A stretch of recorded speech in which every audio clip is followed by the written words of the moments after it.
The first time I met Dr. Israr Ahmed was in the year 1991 when I traveled from India to Pakistan.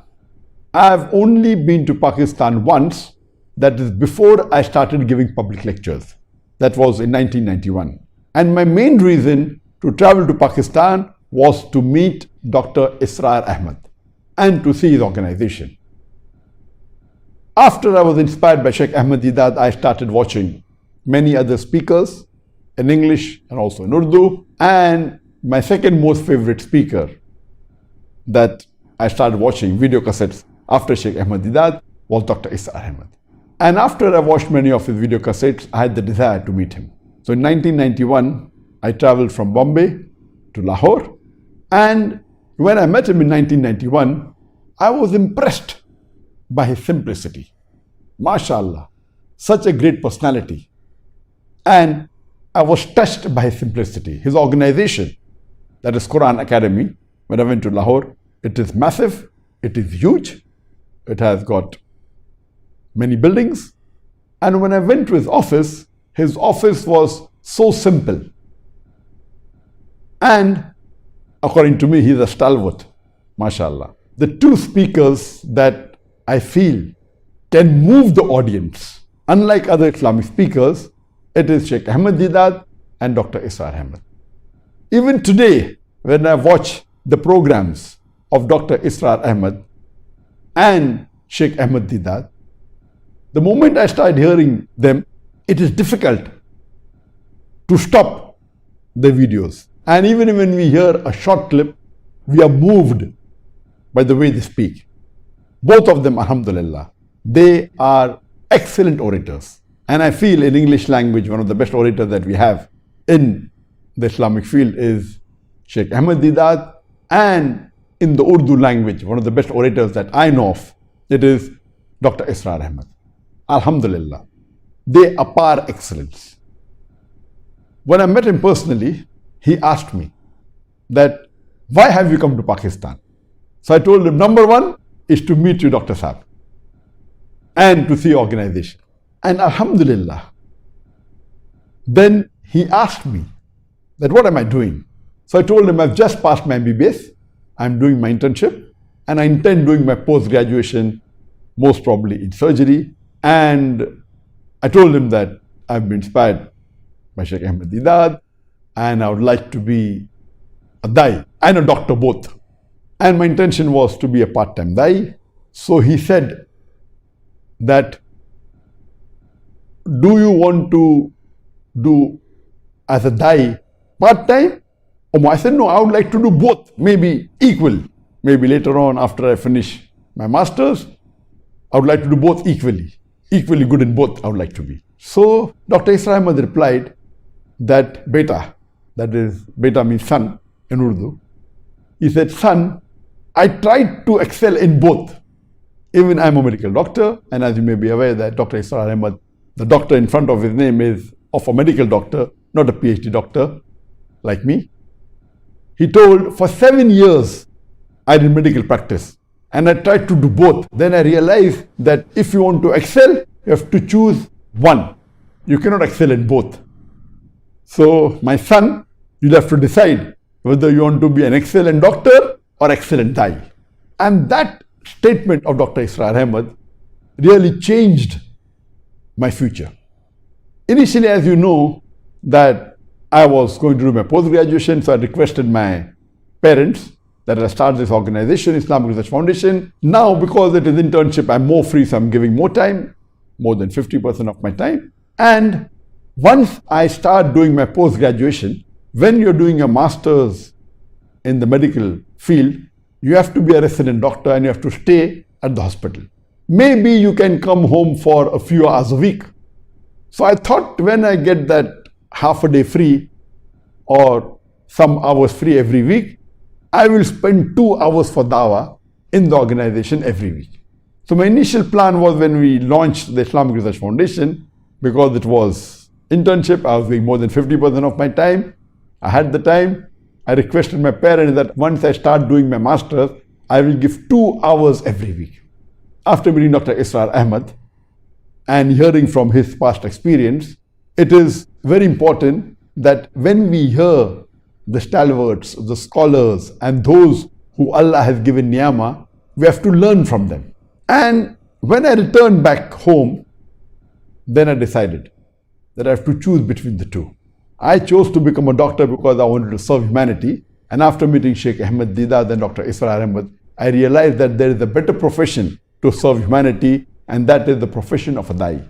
As Allah says in the Quran in Surah Fussilat, chapter number 41, verse number 33, Allah says, وَمَنْ أَحْسَنُ قَالَ مِمَّنْ دَعَا إِلَى اللَّهِ وَعَمِلُ صَالِحًا وَقَالَ إِنَّنِي مِنَ الْمُسْلِمِينَ. Who is better in speech than one who invites to the way of thy Lord, who works righteousness and says that I am a Muslim? So then I decided later on, before I finished my internship, that I would not do my masters. Because when I do my masters in medicine, I would be more involved in the medical profession, and that would give me less time for dawah. So I started practicing in my father's clinic, and we had a diagnostic center. So I told my parents I want to do 50-50 both, not 2 hours a week dawah. I'm doing 50% for dawah and 50% medical practice. And both my parents, they agreed with whatever I said. During internship, I was doing more than 50% of my time. When I started at the diagnostic center and in the medical clinic, though I said I'll give 50% for my medical practice, even that time I was giving more than 50% for my dawah. And then I told my parents, I want to give 75% for dawah and 25% for medical practice. They said, no problem. And after a couple of years, I told them that I want to give full time for dawah, and alhamdulillah, both my parents were very welcoming. They were very supportive, including my brother, including my sisters. Alhamdulillah. So that's how my journey from a doctor of body to a doctor of soul in a span of just a couple of years. Not that it was very long. And then alhamdulillah, I was giving full time for dawah. When I met Dr Israr Ahmed in 1991, he told me one thing. Beta, son, if you want to be a successful da'i, see to it that you make your needs and requirements to the bare minimum. So I asked him that, why? What my requirements got to do with becoming a da'i?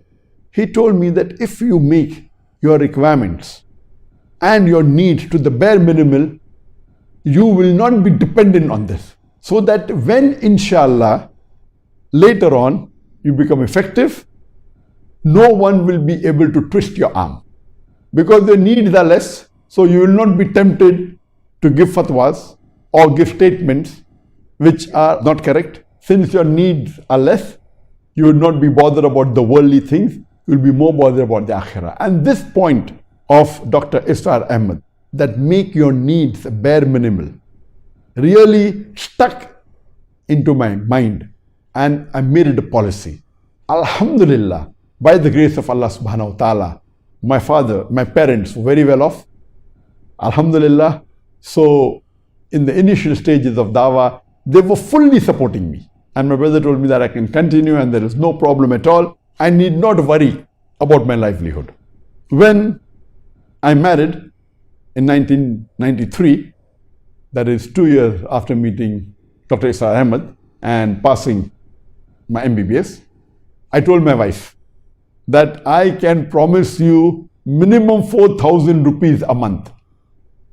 4,000 rupees at that time, I think the rate was about somewhere close to 40 rupees, so it was $100. I told my wife that if you want to marry me, don't marry me because I'm a doctor or because I belong to a rich family. I can promise you 4,000 rupees a month. And that time my wife, she had passed a master's, she was doing MPhil and she was teaching in a college, and her salary was much more than 4,000. I promised her 4,000 minimum, but alhamdulillah, I gave a little bit more. So this was my view, and this was the impact of Dr Israr Ahmed. And then later on, mashallah, when I started doing my own business, spending a few hours every week or maybe 1 or 2 days in a month during holidays, Allah blessed me. And mashallah, the earning capacity was much more than my parents, much more than my brother, and I used to earn millions of dollars a year. So much so that I could even afford a Rolls Royce. But the guidance of Dr. Israr Ahmed that make your life simple was stuck in my mind. That's the reason I saw to it that the car I owned was not a very glamorous car. I remember we had a second-hand Sumo, and in the year 2010, it was somewhere close to that, when I decided to buy a car, we had a Shura in the family. Maximum I thought I could buy was a Toyota Innova. That was in 2010, if I'm not mistaken. Because more than that would not suit my personality. I personally thought it would be extravagant. Though the amount I used to earn, alhamdulillah, I could even afford a Rolls Royce. At that time, the guidance of Dr. Israr Ahmed was there in my mind. And till today, more than 10 years have passed, I own a Toyota Innova. When I came to Malaysia, I said I want to maintain that standard. And where I lived in Bombay, I lived in a 3-bedroom apartment. And when my guests used to come, some of my friends who are billionaires, when they used to come to my house, they used to get shocked. I said, what is the problem? It's such a small apartment. I used to call, mashallah, it's very big. Me, my wife, and 3 children. In Bombay, it was about 800 square feet. That's carpet area. It was big. It was so small. For me, it was big. Even in Malaysia, I'm staying in a 3-bedroom apartment. The carpet would be somewhere 1,000 square feet. The built-up area is 1,200 square feet. And I feel it is big. Not that I cannot afford. And Malaysia, the apartments are very cheap. Maybe 1/10 the cost of Bombay. So if I have to purchase cost-wise, I could have taken a 10 times bigger apartment. The cost of Bombay apartments are much higher. But I stuck to that advice of Dr. Israr Ahmed that make your requirements the bare minimum. Even today I feel, mashallah, the apartment I'm living in is very comfortable for me and my wife and my 3 children.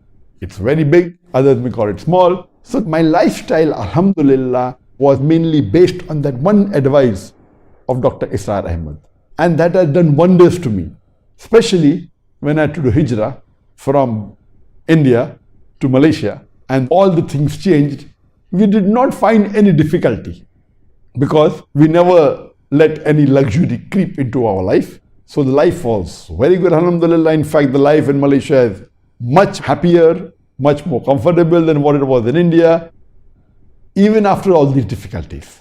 So this advice of Dr. Israr Ahmed to make your life simple, I've even given to my children. That see to it that your requirements, your daily living requirements is bare minimum. And in Bombay too, the monthly expenditure of my personal family was very low. And even here, as I mentioned, in Bombay it was close to $500. Even here, me and my wife living per month is only 2,000 ringgit, which is about $500. Yes, there are other expenses of dawah and traveling. That's different. That's a large amount. We pay our own tickets. We stay in the hotel ourselves. That comes under dawah expenses.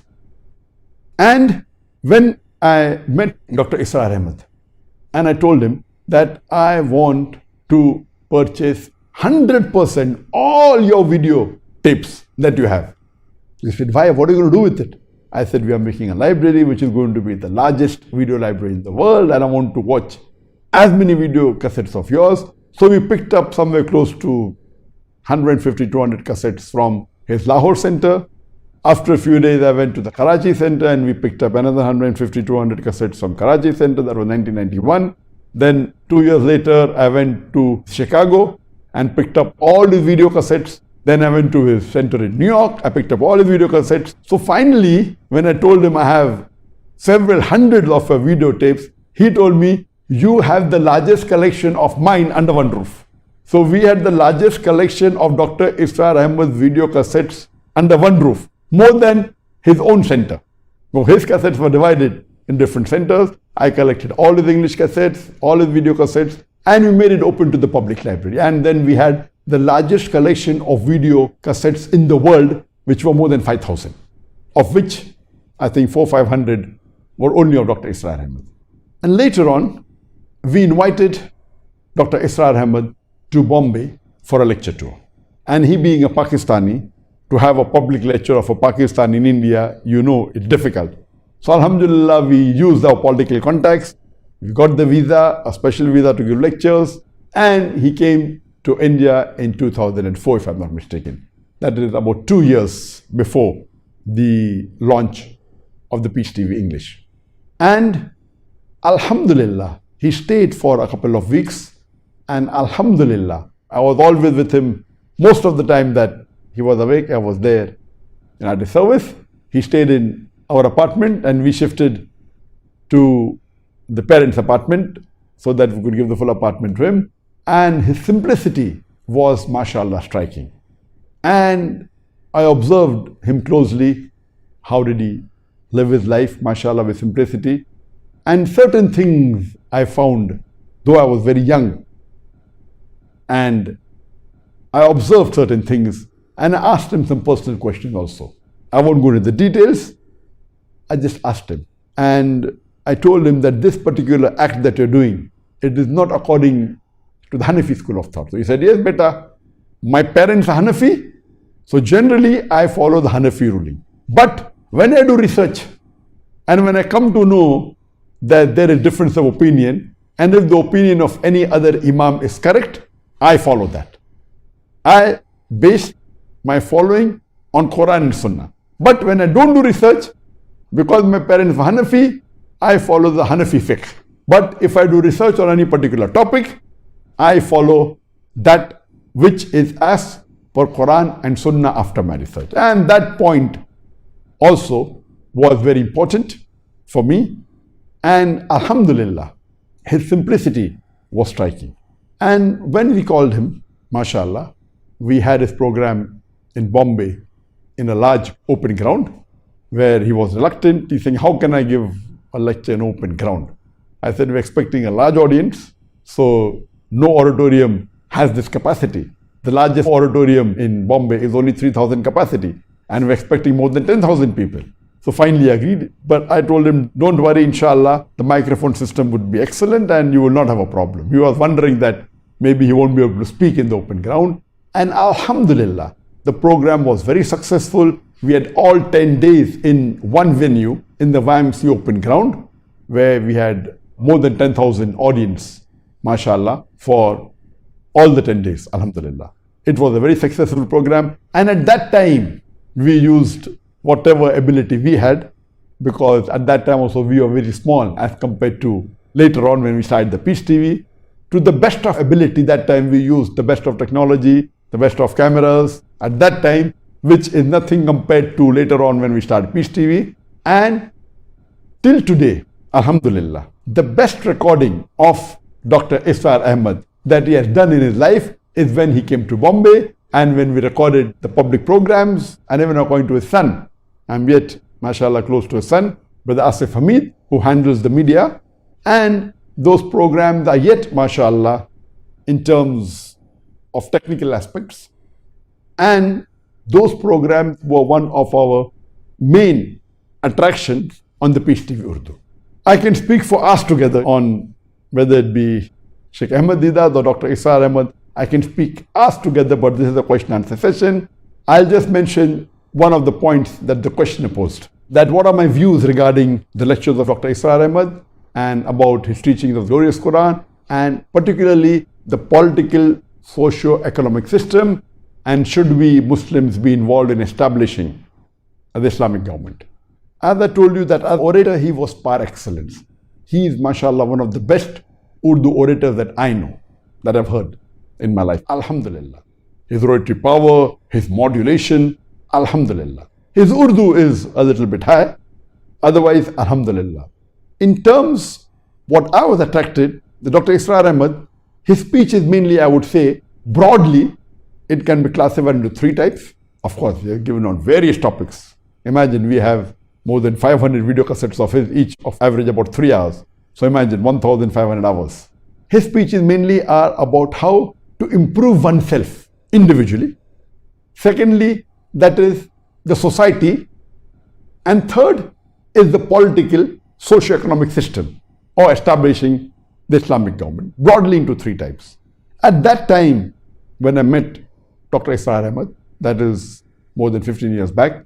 At that time, I was mainly hearing his lectures, which were talking about one's own self, about Tawheed, about Aqsam Shirk, about Nifaq. Oh, these topics were fantastic. And about how can we implement, how can we improve the society, and so on and so forth. Regarding his lectures on politics, I did not really pay much attention to that because I am a person who was away from politics. And even now I am away from politics. So basically, I did not really watch many of his lectures on politics. I heard very few. And because that wasn't my field and his lectures were many, I heard the other lectures and I was impressed. Now lately, when I hear his speeches talking about what's happening in the world global scenario, it is phenomenal. I would say that the foresight that Dr. Israr Ahmed had regarding the political scenario, particularly regarding Islam, is alhamdulillah. It is notable and very few people had that foresight. Imagine in the 1990s, I met him in 91, and if you hear his speeches of 92, 93, 94, at that time he was talking about how the Hindutva would take over India. If you hear his speeches in the late 90s or the mid 90s, he spoke that time when there was no scope. People didn't think that BJP would rule India. At that time he said, wait till these people come, they are very organized. He spoke about RSS, he spoke about the Hindutva agenda, they will take over India, then they will go and take over other countries, and the foresight that he had is phenomenal. And now when we hear, we are shocked.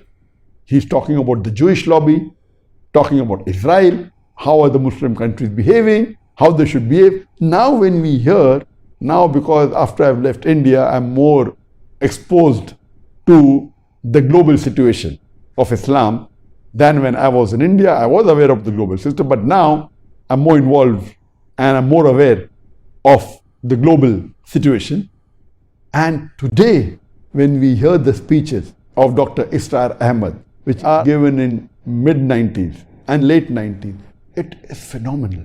The foresight that he had, his knowledge on the deen, on the Quran, and his examples, mashallah, the tafsir of his on the Quran, it is par excellence. And after he left India, I told him personally that, can you do me a favor? He said, what favor?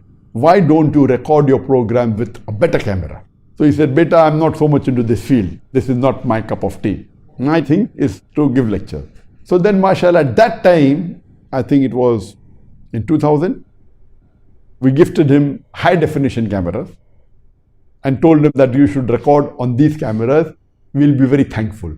And because of that, he gave a new series of tafsir al-Quran, saying that because Dr. Zakir Naik suggested, I'm recording again on a better format. And because of that, mashallah, now today we have his programs on a better format. And alhamdulillah, his son Asif Hamid, who is in charge of the media, he saw to it that he kept on upgrading. And that's the reason when we started showing the programs of Dr. Israr Ahmed, before he came to Bombay, we used to show on the cable network. And we told him we are showing on the cable TV, there are hundreds of thousands of people watching. So if you have a better recording, you'll have better impact and better reach and more thawab. And when he came to India, that time we had no plans of Peace TV Urdu at all. Our Peace TV network was launched 2 years later, and Urdu was launched in 2009. That is more than 5 years after he left. Once Peace TV Urdu was launched, I requested Dr. Israr Ahmed that it's difficult for him to come back to India again because of the political situation between India and Pakistan. So I told him that I will arrange your programs to be recorded in Egypt. So he said, beta, son, Egypt, I will not feel at home. Hardly there will be any Pakistanis. How will I give lecture? I like audience in front of me. So then, first time he didn't agree. Then I saw to it. I did my survey. I contacted some Pakistanis. And I told him, inshallah, when you give your speech in a studio, it will be a big studio. There will be at least 50 to 100 Pakistanis in the studio who you will be addressing to. So you will not feel fish out of water. So finally he agreed. And we planned that inshallah, we will have the recording. I think it was the year 2010, if I'm not mistaken. Yes, 2010. It was in the month of May that we had planned that we will call him in Egypt and he'll stay for 1 month. But Allah has His own plans. It was planned 6 months to 8 months in advance that he's going to come. But 2 months before he could come to, I think 1 month or 2 months before he could come to Egypt, Allah subhanahu wa ta'ala called him to Himself and he expired, and we did not have Dr. Israr Ahmed any longer. So it was a loss for the Ummah and a loss for me especially, and a loss even for the Peace TV Urdu. But we pray to Allah subhanahu wa ta'ala that may He grant him Jannah, Jannat al-Firdaus, in the company of the beloved Prophet Muhammad. His foresight was exceptional regarding, do I agree with his view that there should be an establishment of the Islamic system in the world? Anyone who has the basic knowledge of the deen, but natural. If you have to follow Islam on the whole, then we have to follow Islam completely. You can't just follow one part of Islam. So what he spoke about the economic system, like it should be an interest-free economy, I agree with it. The social system, I agree with it. The political system, Khilafat, I agree with it. And that's what is mentioned in the glorious Quran. If you read the Quran, Allah subhanahu wa ta'ala says in the Quran in no less than 3 different places. In Surah Tawbah, chapter number 9, verse number 33. In Surah Fatah, chapter number 48, verse number 28. And Surah Saf, chapter number 61, verse number 9. Allah says, هُوَ الَّذِي أَرْسَلَ رَسُولَهُ بِالْهُدَى وَالدِّينِ الْحَقِّ لِيُظْهِرَهُ عَلَى الدِّينِ كُلِّهِ. That Allah has sent His messenger with guidance and the religion of truth, so that it will prevail over all the other religions, over all the other isms, whether it be Christianism, Hinduism, Buddhism, Judaism, socialism, whether it be communism, atheism. Islam is destined to supersede all, kulle, master them all. And Allah ends the verse by saying, وَلَوْ قَرِيَ الْمُشْرِكُونَ, however much the mushrik don't like it, in 2 places. And one place Allah says, وَقَفَى بِاللَّهِ شَهِيدًا, and enough is Allah as a witness. Now this verse of the Quran says that Islam will prevail over the full world. And when we read the Sahih Hadith, when we read the Alamatus Sah, the signs of the hour, and on my Facebook, I've just completed the major signs. The minor signs were there, minor signs that already occurred, more than 40, minor signs not yet occurred, more than 40, both put together, approximately 87 I've given, and major signs are 10. I just recently finished all the 10 major signs, and now I'm giving a summary of all these signs. And in these signs, it says that inshallah, Isa alayhi salam will come, Imam Mahdi will come, and we Muslims will rule the full world for 7 years. And when we rule this world, we'll be following the Islamic Nizam. Whether you like it or not, whether the mushrik like it or not, the full world would be ruled. There'll be Imam Mahdi, there'll be Isa alayhi salam, and that would be the best rule in the full world for 7 years with peace and justice. So this is the prophecy of a beloved Prophet. It is mentioned in the Hadith. Allah has given in the Quran. And then the Hadith says that after 7 years of rule, there will be a sweet wind that will come and will put to death all the believers. Every moment, even if he goes in the mountain, that wind will come and they will peacefully die. After that, the Qiyamah would come. The sun would rise from the place of setting, rise from the west. There will be a fire which will gather all the people towards the place of gathering, and that would be the end of the world. For more details, you can watch my Facebook post. So, but naturally, inshallah, whatever Dr. Israr Ahmed said, it will surely going to happen. It's given in the Quran, it's given in the Hadith, that finally the Muslim will rule the world, and that would be the best rule with peace and with prosperity. This was in brief regarding my views about Dr. Israr Ahmed. Otherwise, I could speak for hours together, and may Allah subhanahu wa ta'ala grant him Jannat al-Firdaus. May He grant him a place in Jannah close to the Anbiyas, close to Muhammad sallallahu alaihi wasallam, and close to the Khulafa Rashidin and the Sahabas. Ameen.